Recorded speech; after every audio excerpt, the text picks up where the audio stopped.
I'm Aga. I'm compulsive eater. I weigh and measure 3 meals a day out of GreySheet. I commit them to my sponsor. I don't eat in between no matter what, and God and abstinence are most important in my life today. And I've been abstinent for almost 20 months now. I see many people here. Thank you. I see many people here who've already had my story quite recently, so I apologize. It will be exactly the same. So I would like to start with some memories. 2 years ago, I was told that I'm not ready. I was not ready for GreySheet, and it made me really. It made me that I left fellowship. I was full of resentment and anger. And I also remember that my friend told me to be patient for myself, and I will know when I become ready. And so I can say that this is the time.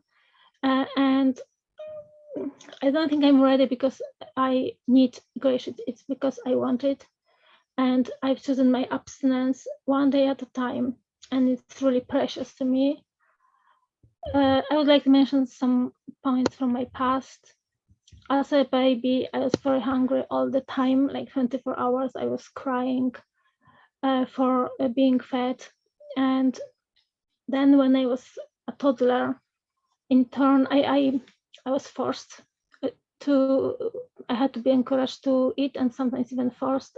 And I also remember a story about not being given food for 3 days in a row because I was complaining about the food, and it was a kind of punishment.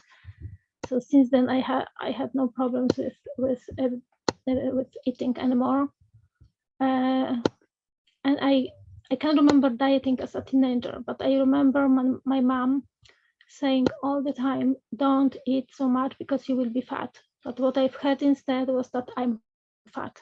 So despite I was underweight at that time, I refused eating my evening meals. And then a few years later, when I met my husband, again, I started eating more because I had 2 breakfasts before I left to work, at work, then lunch at home and at work. So 2 lunches, 2 breakfasts, 2 dinners. And I, of course, started gaining weight, but I still couldn't see the problem. Because I enjoyed my social and family time. And when I was pregnant, I was, of course, eating for 2. And then as a young mom, I had my meals, my dishes, and then I was eating from my children's place because I've never liked throwing food away. Then that was time when I realized that I've got a problem with food, but it was too late. I couldn't stop my eating. I started dieting at that time, but of course, I mean, they were helping in a way that I lost weight, but my head wasn't fixed. And I lost weight, so I thought I achieved what I wanted, but my body was totally exhausted, and I lost 2 babies by miscarriage at that time. And soon, my husband, in the meantime, my husband moved to the UK, and when I joined him, my depression from my early 20s came back, and I was very down. So when I was down, I was eating to punish myself. Then when I was up high, I was happy. I was eating because I was rewarding myself. And so my overeating became out of control, and I became suicidal.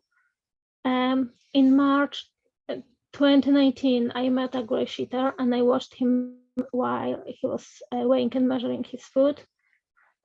He noticed my curiosity and explained me what he's doing and why he's doing so. I can't remember details from that time, but I remember that 2 months later, I joined GreySheet. That was the beginning of my journey. And I also realized now recently that the seed has been sown. my first year was full of relapses all the time, and my sponsors were changing very frequently, and they all called me a chronic relapser. I once I had 88 days, but I relapsed on the 88th day because I was afraid of qualifying on the meeting. And that fear came from thinking that I have nothing to say, no wisdom to pass on others. And but now I know that I shouldn't listen that voice, because this voice comes from my illness. And even if I've got only a little, this little can be everything for somebody who has nothing. And yeah, that's I think the most important thing now. And 2 years ago, exactly, maybe about this time, 2 years ago, I left GreySheet, and because I believed that I can do this myself, and I started a kind of AGA-friendly diet, which led me to severe binging, and it was the most humiliating experience I've ever had. I started eating in the morning, was eating all day long, and was finishing when going to sleep just. And I wasn't even enjoying my food at all, but I couldn't stop. And it was like kind of poison to my body. And I also lied to myself that I don't know the reason, but the reason was very simple. Today, I know that I needed that experience to hit the rock bottom and to get back on, to return on the right path. Otherwise I would just die. That was moment when I was tidying up my life, saying goodbye to people in different ways. I just wanted to die. And one day my current sponsor called me asking me whether I would like to commit my food. I said no once, another time, and then the third time I thought, okay, I'm gonna to get rid of her, and I said yes.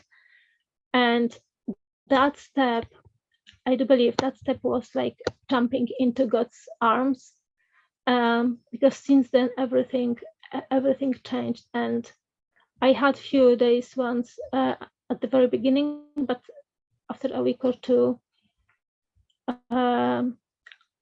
one day I woke up and I became abstinent, and this last until now, and that healing began. People often ask me what I did differently this time, that I was able to stay abstinent, and I always repeat the same story about God and His gift. My abstinence, I do believe it's His gift, and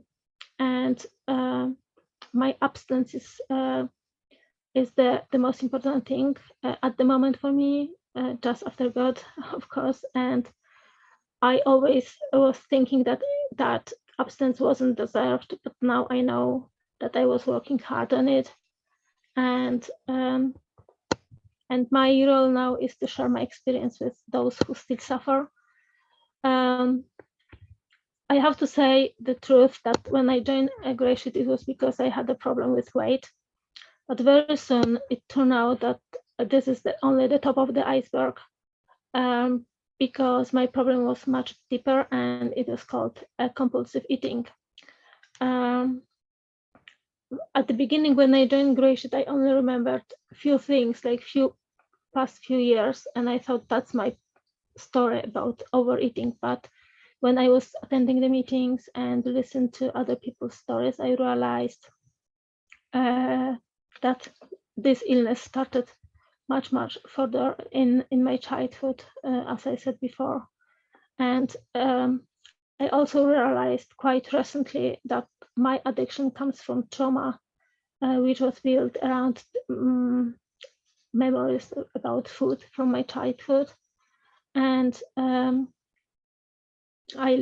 today I'm been learning how to turn my weaknesses into strength, and how to benefit from negative experiences of my life.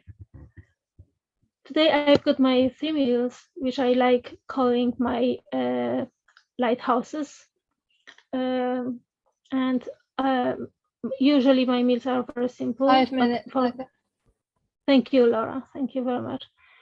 But when there are special occasions or weekends, I like playing with my abstinent ingredients and cook something special. I've heard somebody share, and I repeat this because I feel exactly the same, that meals are a celebration. It's a spiritual act.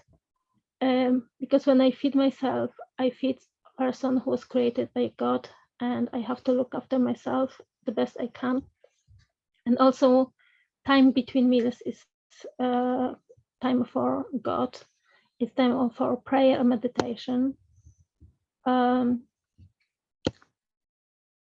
I don't eat out very often, but I was in a restaurant maybe 3 times, but always with GreySheeters, and it was time for great fellowship. That was fantastic experience.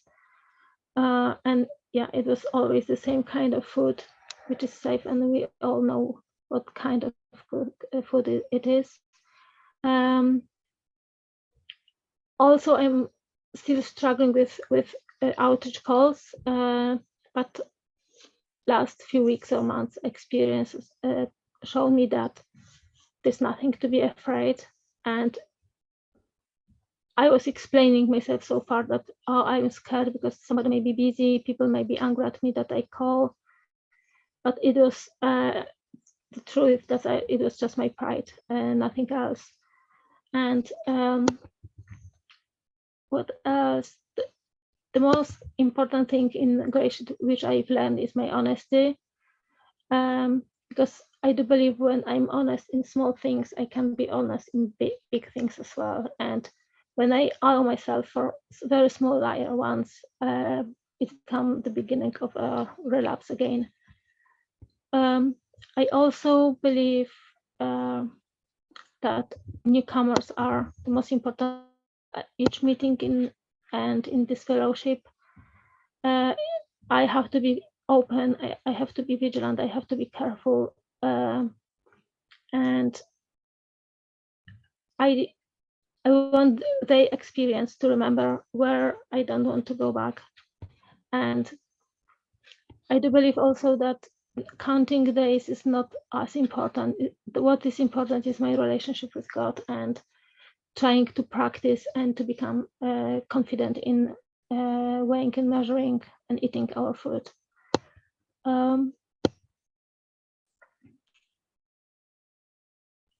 Somebody told me that we can't enjoy living here and in present time and I can't look with the hope into the future if I didn't face the past. And to achieve this, I have to walk the steps.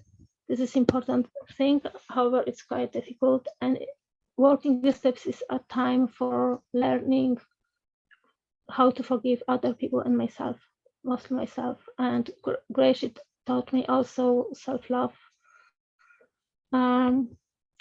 But I still have to remember it's a we program, not me program. And I would like to finish with a statement which I repeat at the end of most of my shares, is the responsibility statement. When anyone anywhere realized they have a problem with food, I want them to think of the GreySheet solution. For that, I'm responsible. Thank you very much for inviting me to your meeting. And yeah, that's me. Thank you.